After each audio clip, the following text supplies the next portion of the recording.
Hollywood doesn't panic easily. It's an industry built on scandals, lawsuits, backlash, and outrage cycles. So when Hollywood goes quiet, when studios start choosing silence over promotion, when trailers are handled like classified documents, that's when you know something is wrong.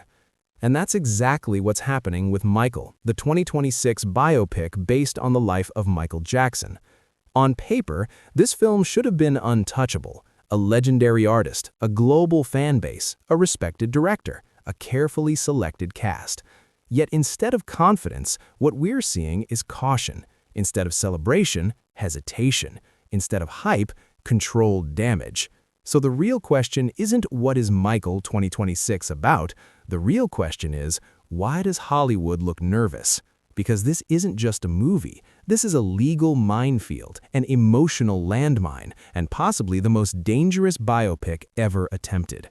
Michael Jackson isn't like Elvis. He isn't like Freddie Mercury. He isn't like any other musical icon. His legacy is split clean down the middle. To some, he's the greatest entertainer who ever lived. To others, he's one of the most controversial figures in modern history.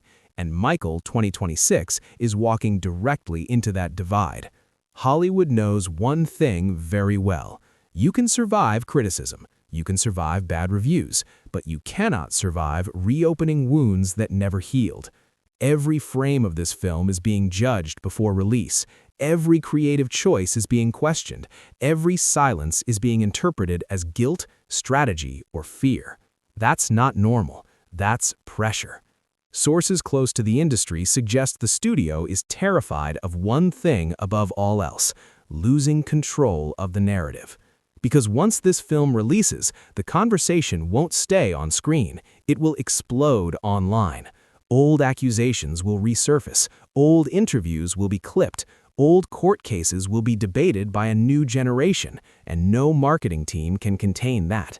That's why Hollywood is moving carefully. Because one wrong scene could trigger boycotts, one wrong omission could trigger fan wars, and one wrong portrayal could trigger lawsuits. Yes, lawsuits. Michael Jackson's legacy is not just emotional, it's legal. Music rights, estate control, family involvement, public image protections. This film isn't just art, it's a negotiation between truth, permission, and profit. And here's where things get even more uncomfortable.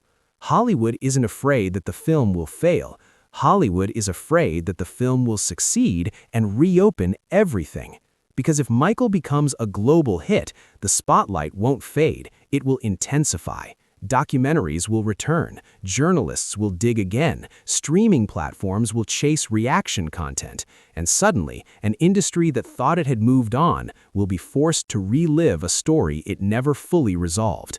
That's why promotion feels restrained. That's why interviews are cautious. That's why statements are carefully worded. This isn't confidence. This is damage control before damage happens. Even Antoine Fuqua's public comments reflect this tension. He speaks about balance, about responsibility, about honoring the man without inflaming the chaos. Those aren't the words of a director enjoying the ride. Those are the words of someone walking a tightrope. And then there's the other factor Hollywood cannot control: the audience. This generation doesn't just watch films, they investigate them, they pause scenes, they compare timelines, they analyze motives, and they don't accept based on a true story anymore. They demand answers. Which brings us to the most dangerous possibility of all. What if Michael 2026 doesn't take a side? What if it tries to stay neutral?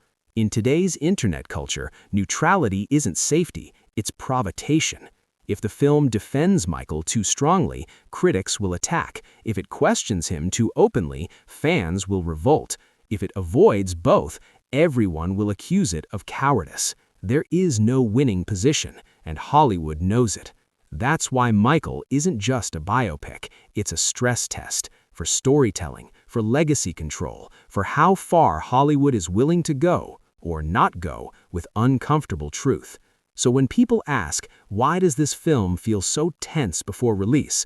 The answer is simple. Because Michael 2026 isn't just about the past, it threatens to disturb the present.